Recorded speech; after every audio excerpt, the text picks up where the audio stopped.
Welcome to the CFO Show. I'm your host, Melissa Howitson, CFO at Vena.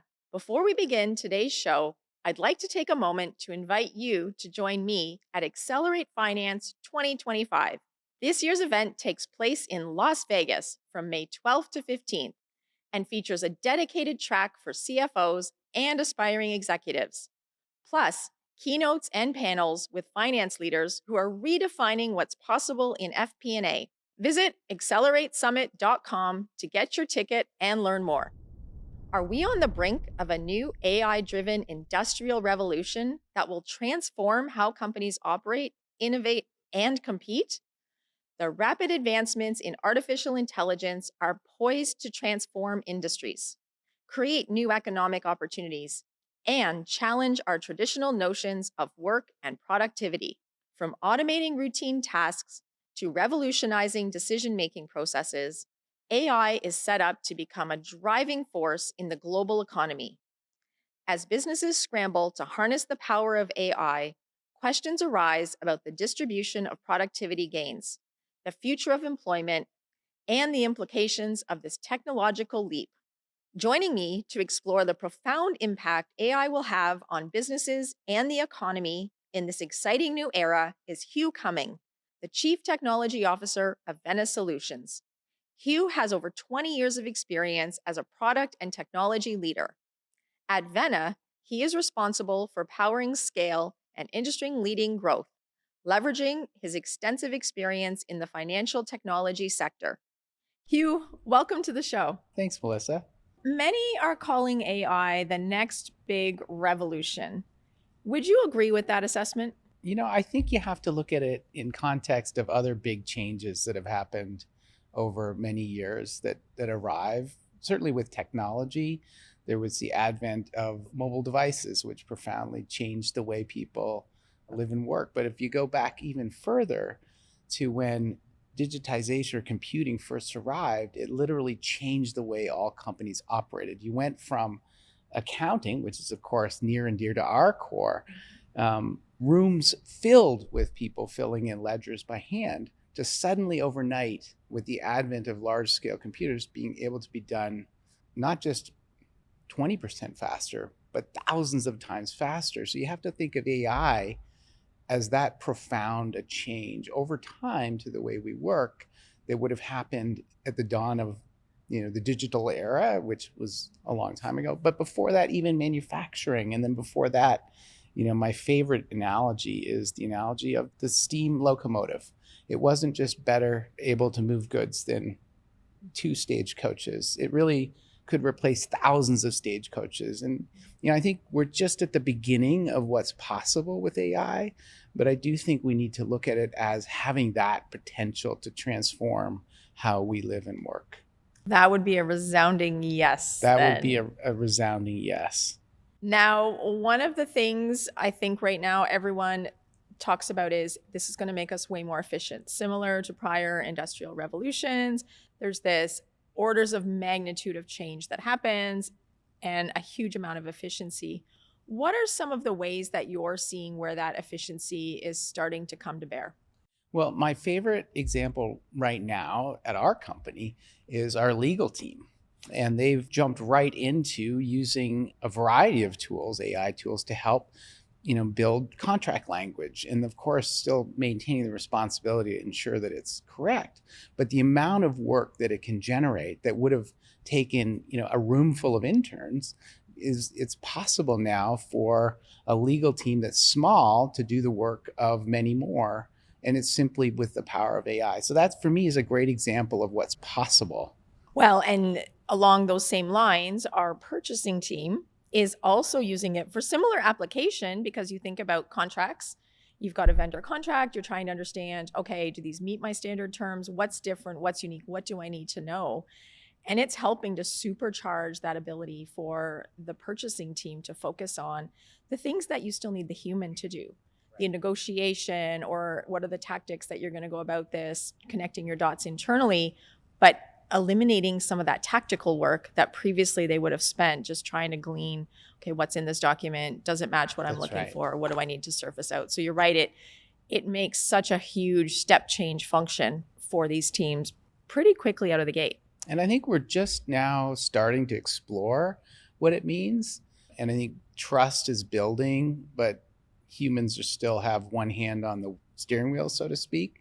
And I think they will for a very long time until we really understand kind of where it's best applied. But also at the same time, this process of experimentation that I think everyone's going through will ultimately result in productivity gains across all aspects of not just our work life, but I think also at home as well. And a couple of areas where people are starting to see some of those benefits, both at work and at home, is drafting communications. I think lots of people are quickly seeing that benefit. And like you said, then the human still comes along and maybe adds to it or says, okay, this is the tone, or yes, I like that, I don't like that. But it's really helping get you to a good starting point on a draft communication. Another area is starting to prioritize some of your work or looking through what sometimes feels like data or emails that we're drowning in. And now we can start to see the ability to suss out of that what are the priorities and start to put those at the top. One of my favorite things to do with Copilot is to ask Copilot if I missed any important emails. And, without any other knowledge, it will come back with a list of things I might want to consider replying to. And, out of the thousands of emails that clutter up our email boxes, that's just a great example of something that AI can do for you to help you be more productive. I think that we often underestimate as humans the cost of switching contexts.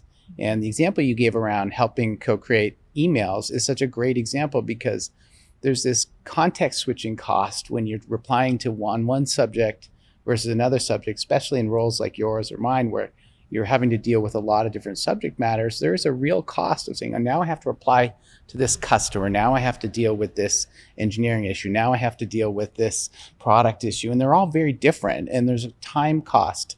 And what you can do with AI is help overcome that time cost. Like, give me a starting point. This is what I need to get done next. And it'll help get that starting point. Well, I hope that Copilot is surfacing my emails to you as one of the priority ones, Hugh. So. I'll make sure I ask next time. You better train it. What about to-do lists? Are you using AI for your to-do lists? I have used it for the to-do list. I think, one of the home tasks that are most complicated is to keep up with all the stuff that you need to keep the house running. 2 kids and school and supplies and food and groceries. Like, there's just a mountain of things, summer camps and all the things you have to remember that AI can help with. And you have to just try it. And I always say this to people, you just have to ask it to do something. And I think that helps overcome the concern and then see what it comes back with. And it's wrong. The coolest thing, if it's wrong, you can just tell it, you're wrong. This is what I wanted, something more like this. And I think that's where the wow comes from. So what's the best application that you found for it in your personal life? In my personal life, I think is looking at travel planning. Of course, like we all start our travel searches, maybe on a Google search, but now with AI, you can do more. You can actually be much less structured about where you want to go. You can be much less structured about what you're thinking about, the types of destinations you're thinking about. And it can propose a trip and a trip itinerary specific to a destination and actually give you something that's quite unique that you may have had to use a travel agency or booked a tour in the past. So it could actually build you a custom tour, book hotels in every one of those cities, flights between them. So if you're really looking to be adventurous in your travel, try using AI to actually help plan and book your next trip. Well, I can't wait to hear about your AI adventures and what kind of trips it's taking you on. None like so fun. far, but it's been fun, experimenting with it. We talk a lot about AI and how it's helping improve efficiency. What about creativity? I think that's one of the areas we don't talk about as much, that creativity or problem solving, which can be somewhat linked to efficiency, but also there's some real benefits just on its own right when it comes to those things. I think problem identification is something that it can be very good at.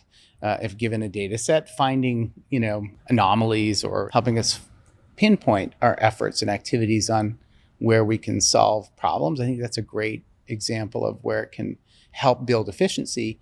And I think it gets back to that, the amount of pre-work that has to happen before you can come up with those creative moments. And the other thing is creativity can't be pushed, right? It's kind of like a soap bubble, right? So if you imagine holding one of those little things you blow into, right? You blow too hard, it bursts. You just have to get it right.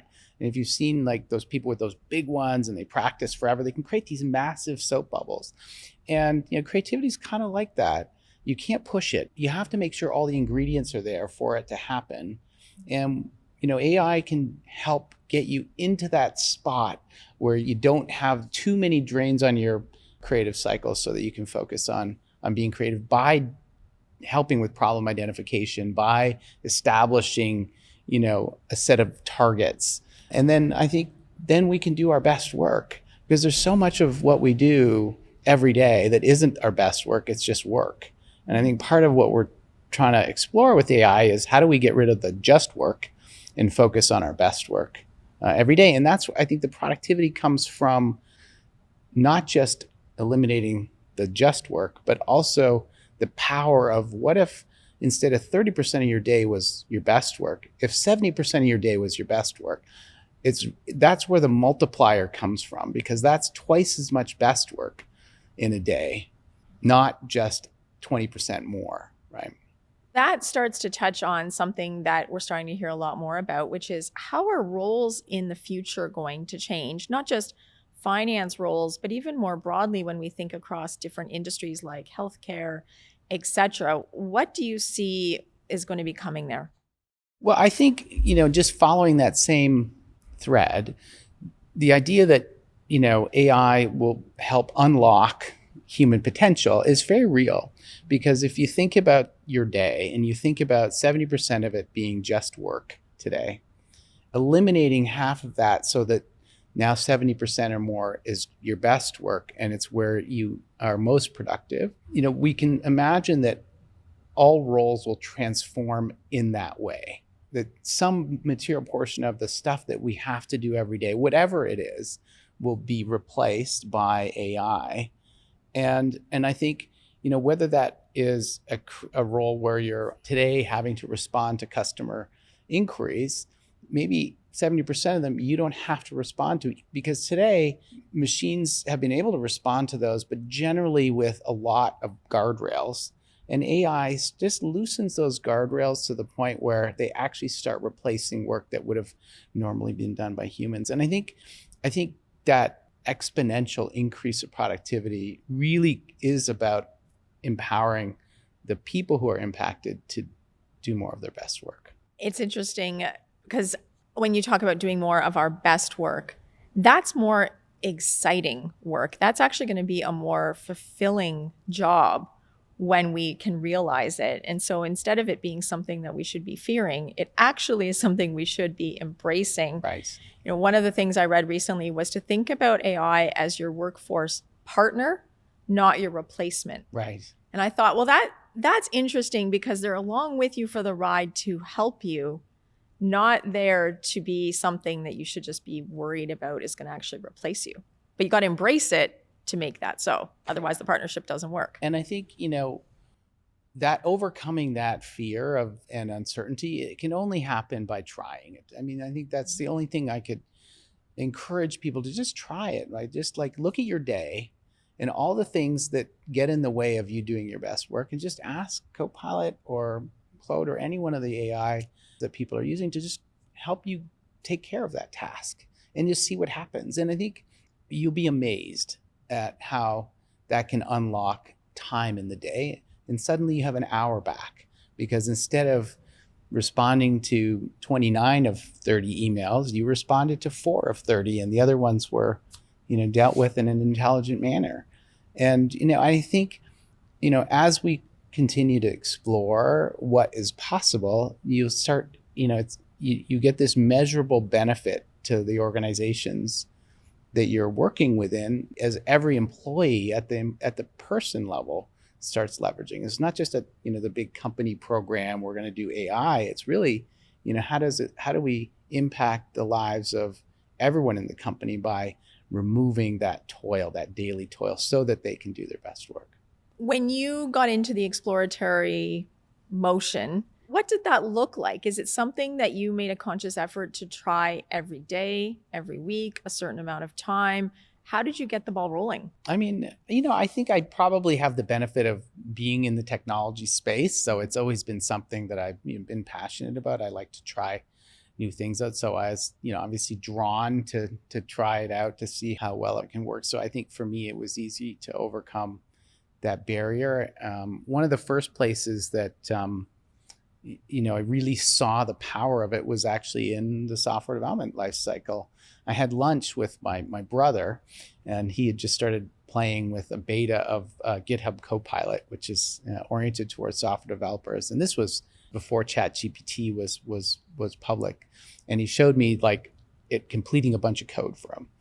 And he said, and he's a much better developer than I am. And it was amazing to see how powerful this could be at doing the work that is you have to do, right, which is documenting lines of code and like finishing error handling and like just there's a whole bunch of things within building software that isn't the artful creative piece, is the work part.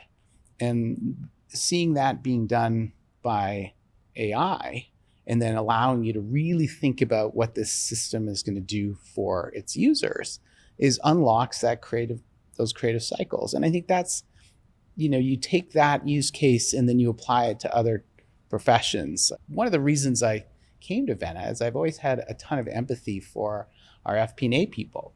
Mm-hmm. and because they're often the most stressed out people in the company because there's so many demands on them. And I think that's the problem we're trying to solve. And I think within their day, they have enormous insights that they want to share with the business leaders all the time. But there's like, you have to build this spreadsheet and build this report and build this deck and board reporting and this. So there's a ton of stuff that gets in the way of, that creativity, which is like, I think we should do this. And I think those moments only happen when you get the noise out of the way and you lower the signal to noise ratio for everyone in the company. I think that's the point we're at right now, is getting people comfortable with their, understanding their own signal to noise ratio in the work they're doing, and then at least trying to see how AI can help. Well, and you touched on something interesting there because, we hear often, we got to try it. Start experimenting. And so you try to overcome that fear. But you also had talked to your brother, and that's someone that presumably you trust. And he was showing you something he was doing that also helped validate what you were thinking it could do. And I think that that's one of the things too that we can't underestimate. It sounds simple, but as we try things and we share with others, right, it helps open our eyes and makes us a little less cautious. Certainly I've experienced that. You gave examples of the legal team. When I get a call, hey, look at what we can do here, I want to show you that excitement, and you take a few minutes to see what somebody else is doing with it, it makes you want to go out and try it. And so I think that that's another way that we can't underestimate, whether it's your peer groups that you're participating in, talking to others in your space, seeing what they're doing, sharing those experiences, it can help to get you going, get the momentum. And I think this is part of how we as humans like overcome obstacles, is looking to people who are ahead of us on the journey that we trust. And and because we're really good at coming up with reasons not to change. Yeah. Change is hard. Change is hard. You deal with lots of different customers that we have here at Vena. How would you suggest that businesses start to go about introducing and integrating AI in their business operations without being too disruptive? Yeah, we've talked to a lot of customers about where they are in their AI journey, and I think all of them are at a different point, because of course their CEOs are coming to them saying, what are you doing with AI?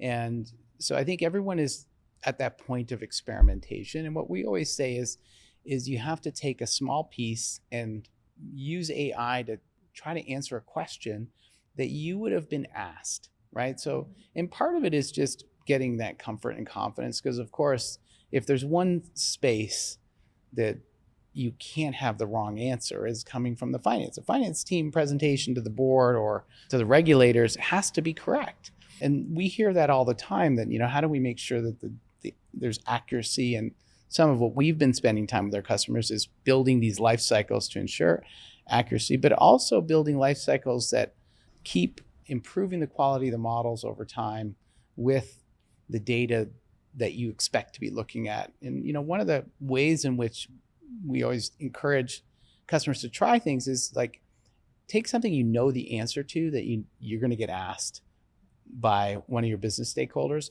and ask AI to give you the answer, and surprise yourself to see whether or not it got the same answer that you did, because that is part of this life cycle, this training life cycle. You think about it as an intern that you just hired has a fresh degree, from a great school, but has never actually dealt with a business stakeholder question yet.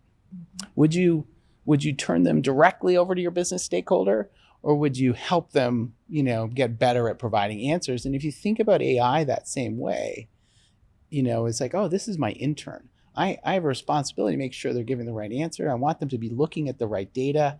I'm going to help them through that journey. And once I've done that a couple of times, I know they're good enough to be able to start replying and responding, right? And I think that's kind of the way to think about the journey. It's not all or nothing. It's very stepwise, incremental. It's like, what's my sales forecast question? I want them to know where the data is for that. And then you train AI to be able to respond where the data is. And then it then gets better at locating information, understanding your unique environment, and then being able to respond to these questions. Well, and you touched on something interesting there in terms of, our margin for error is very small, especially in finance. We need to get the right answer. All through years and years and decades and decades, it's always been, so you have a human do the work, then you have review, because humans make errors as well, and you need to make sure that you're going to catch those, and you've got systems that are going to, at the end, make sure you're still getting the right answer.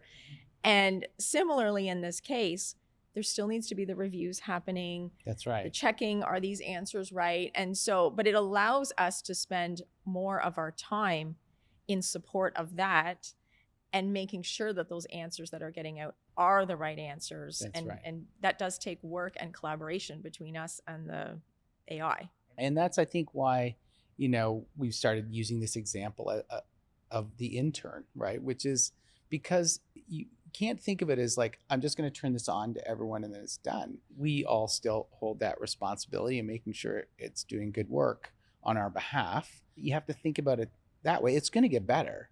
It's just going to get better. It's certainly getting faster. It's getting less expensive as things continue. And the data sets are getting more complete. But there's still this cycle of, ensuring that the results are correct. That, whether you had a real intern doing the work, you'd still have to correct it and potentially and make sure it's correct. And when the work comes from AI, I think that's very, very similar. But it still represents a material reduction in the amount of just work that you would have had to do. Now, with this reduction in work and efficiency that comes along, the question then always becomes for businesses, what do I do now with this savings of time? Does that get reinvested back into the business? Do you end up having more profitability? Does it increase our work-life balance, our quality? There's like so many things that can come out of it. Right. What are your thoughts when it comes to that? It's a great question. I mean, I think how every company allocates those savings is going to be different. It's going to depend on the organization and what's most important. Take a step back. Every investment you want to make in any company for it to survive, thrive, grow, should be a multiplicative investment.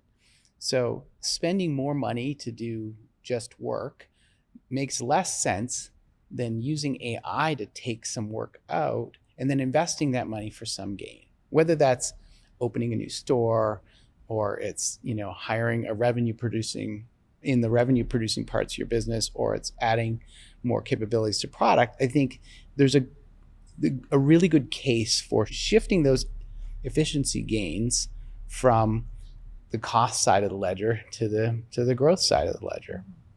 Yeah, absolutely. And I think about like you said, every business will find a different recipe for that. But at the end of the day, you need as a business to stay competitive, be aware what your competitors are doing. And the faster you can go, the more market share you can gain. It keeps you on the winning side That's of the right. equation. And that is a great point that sort of describes the world we live in. And I think that what I've heard people say is the companies that adopt AI and get really good at using it to run their business will be the companies that end up out competing their competitors, because they will be able to shift those efficiencies gained into more competitive offerings in, maybe competing in more markets. How they shift those efficiencies, I think, comes down to, how the business sees it succeeding. Every company, I think, in some respects, even if you're Apple or Microsoft or Amazon, capital is constrained in terms of all the ambitions you have, always in a company, right? It's always going to be, and just like time is constrained for us, right? There's so many things all of us want to do, but time is a constraint. There's too many things to get done. You can't always do everything. Companies can't always chase all ambitions because capital is constrained. So AI unlocks both of those things in a very efficient manner. And I think that's why businesses that embrace AI and exploit its power early in this curve will eventually, I believe, outperform their peers. And so, if we think about how AI is starting to automate tasks, change the types of work we need to do, inevitably, then we have to start thinking about what are the skill sets and competencies that the employees are going to need in this new world. How do you think about that? I think I'll answer the question in two ways. One is just a recent story about a hackathon we ran that our co-op group, how they competed against our more experienced teams, right? The co-op team decided that they would write an add-in for Vena for Word, which we don't have today yet. So the co-op team took this opportunity to use ChatGPT or GitHub Copilot, actually, to scour the Microsoft documentation for all the information they would otherwise need and write in a coding language called Python that they hadn't yet used a set of code. And then it worked. And then they presented this, as part of, and there was some software they had to write to stitch it all together. And then they presented this at our hackathon. And the amazing thing was how comfortable they were, still in university, how comfortable they were already with using AI. And when we asked them about it, they said, well, we weren't going to read the 200-page document that Microsoft publishes on their Word APIs. We just asked Copilot to do it. We don't know how it did it, but because we never read the document. So, and I use that as an example because it's such a powerful statement on what it looks like when you're comfortable with it, right? Because, if you think about that, they were just comfortable that, okay, I don't want to read this doc. I only have 2 days in the hackathon.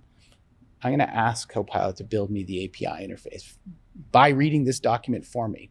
And that outcome was, we were all wowed, right? And, eventually this will make our way into the product. There's obviously more steps that we have to take. But it's a great example of how important it is to overcome that fear and resistance to just being comfortable. So I think step one is just, everyone has to overcome that. And that in itself, I think, is a skill that people have to learn. It's just because that's what they did. That's all they did is with their, third year university mindset, unshackled by all of the burden of concern for change and how hard it's going to be. They just asked it to do something and it worked. And I think the second thing is, and maybe it's related, is finding that change resilience is so important at a time of rapid change. The world has certainly not got less complex over time. And the ability to absorb change is, I think, a hallmark for both company and individual success. And companies that didn't change when the world was changing, digital cameras, for example, these were moments of change, right? The iPhone, Like these were moments of change, and there's companies, some that we know very well as Canadians that didn't change fast enough. And those stories have all been written. And I think that's the same is true for people, is just recognizing when you're in the point of time in history that requires us to be a little bit bolder than we're comfortable and embrace some change. Well, and change management skills don't just come naturally. It actually takes some concerted effort, recognizing that there's a change management aspect to what you're doing, and as businesses, leaning into helping our businesses in getting through that change. And we can be purposeful. Yeah, I think, change management is both art and science. It touches on really good management of stakeholder expectations, really good communication, and then empathy for natural human resistance to change. That is built into our very DNA and how we've survived over the millennia is by being resistant to change, skeptical of it. And I think so overcoming those things, I think, is just what helps organizations succeed, is just getting good at overcoming change, and also growing from the change and taking those opportunities to grow. And then when I think about two more things that businesses can do to start to help their teams get the skill set, one is give them the time and space to experiment, because you need that. And there's going to be some failures within it or learnings, then that you have to be okay with that and make it so that employees feel comfortable. Maybe not in your financial statement. Not in the end result, no. That's why you have checks and balances and make sure you're getting the right answers.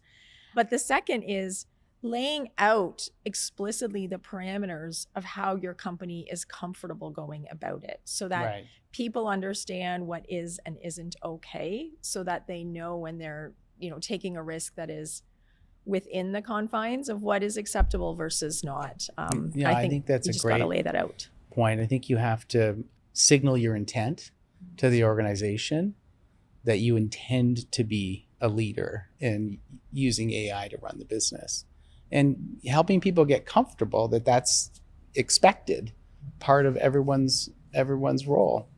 I just finished a quarterly review with my operations team, and one of the things I asked for them at the next quarterly review is to provide a slide that just says how they're using AI in their day-to-day.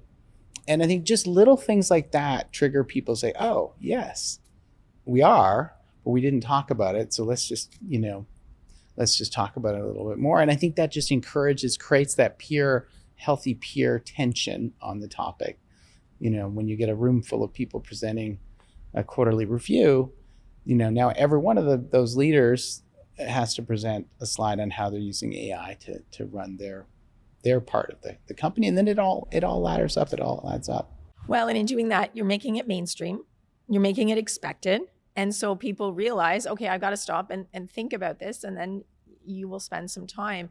Another idea that I've heard recently that I thought was a good one was on all future job postings, having to indicate what level of AI proficiency is required. So not if, but at what level. Is it low, medium, or high? And I thought, well, that says something, right? It's going to be required. Here's the level of it that I'm expecting. Well, it used to be that people had to say what level of Excel proficiency that they had in job posting, or Microsoft Office proficiency. That was pretty normal. So I think it's normal to see that as a requirement for every role.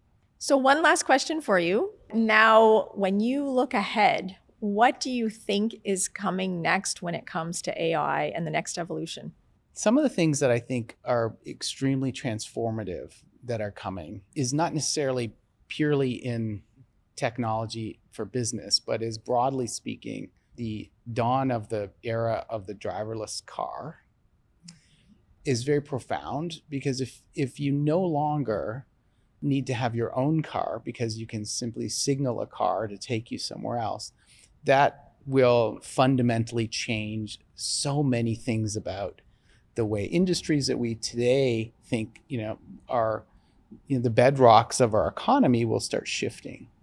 And it has the ability to create this very profound change on how people and goods move around. I think we're still in experimentation, and we have, let's call it, a countable number of years before it becomes a reality. In places like San Francisco, I think someone on our board member mentioned that Waymo has the same market share as Lyft in San Francisco, right? Which is, a data point of one, but it's still an indicator of where things are going. So I do think it has, of many of the changes that are coming, things like the true arrival of the driverless vehicle, where you no longer need to own your own car because it's so easy to just have one show up, will be very transformative for the economy. Well, someone pointed out to me that when that comes to fruition, think about what that does to parking lots. Right. Something so basic, but all of a sudden you don't need all of those parking lots for all those cars sitting That's still, right. because the cars can be in motion way That's more right. of the I mean, time. there's so many things. It changes so many things. It's a great example. Think about how much space we dedicate just simply to parking our cars in our own houses, in condos, in office towers, in malls, in shopping plazas. So much space is dedicated today Yeah, game changer to for sure. to driverless cars, and that's just one of the outcomes that is potential. Hugh, thank you so much. Really appreciate having this conversation and hearing your thoughts on this topic. Clearly, something we're very excited about here at Vena, both for our work and personally, in terms of seeing where this will go. Now, whenever we have a guest on the show, we do have 2 rapid fire questions that we like to ask. So, are you ready? Can I ask You got them. ChatGPT for the answer? The first one, what, in your opinion, is the hallmark of a mature finance organization in terms of how they operate? I think it starts and ends with, leveraging all of the best tools and technologies to provide business stakeholders the most up-to-date answers, and just really just being part, not just of the request response, but actually part of the ideation cycle. I always have my FP&A partner in my team meetings, in my senior team meetings, and if they can't be there because there's too much toil, that's not the ideal state for the finance team. The assumption is they can be at every one of our senior team meetings because things are working really well in the back office. Well, and I think that's a great one, because I also see it as things are working well in the back office and they have something to offer. That's why you want them at the meeting. And that's the exciting part about adding real business value. I've never met an FP&A person who doesn't want to be in that meeting and provide value. 100%. The next one, what is your go-to strategy to stay productive during the workday? Taking walks. If I have a meeting of one person and I'm working remotely, I'll always do a walking one-on-one, because I think there's no point in us both sitting in front of a camera across from each other. If we have familiarity already, we can just as easily stay connected, enjoy some outdoor, and actually endorphins and all those good things happen. You become more creative through that. That's a great tip. Thank you, Hugh. Really appreciate having you on today. Thanks, Melissa. Want to learn more about today's discussion? Check out the resources in our show notes. Don't miss out on future episodes. Subscribe to the CFO Show on your favorite podcast platform. For the CFO Show, I'm Melissa Howitson. Until next time.